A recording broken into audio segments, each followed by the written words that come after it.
welcome. So here we'll take a look how to install this Laravel Toastr package using Composer. Now this is great for showing messages on your UI regardless you use web end or app end or front end, it doesn't matter.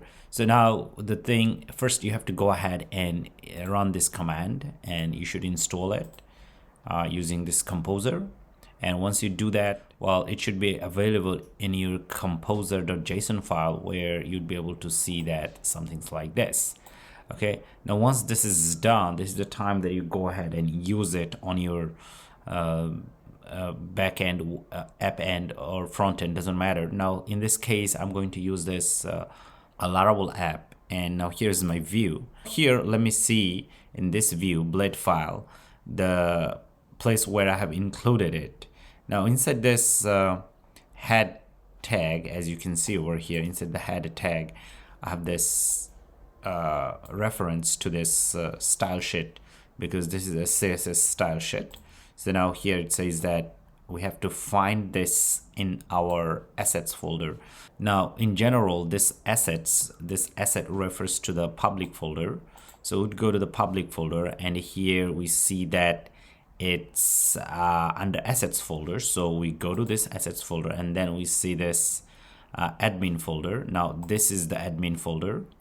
Now over here we have this CSS folder. So this is the CSS folder, and then toastr.css. So here we do see the toastr.css. Now this part is dynamic for different system. This could be a bit different. So you need to make sure that you point to the correct folder using this asset function, which is from Laravel, and make sure that you have this double braces over here. Now a lot of time you guys don't find it, just that's because you might have it in the wrong folder. If you see that it's installed over here, definitely it's installed, it's there. So you have to find it. Now in general, it should install like this. Okay, yeah, so this should be it. But if it's not, you still have to find the correct path and make a reference to it from your style sheet, and then the error should be gone.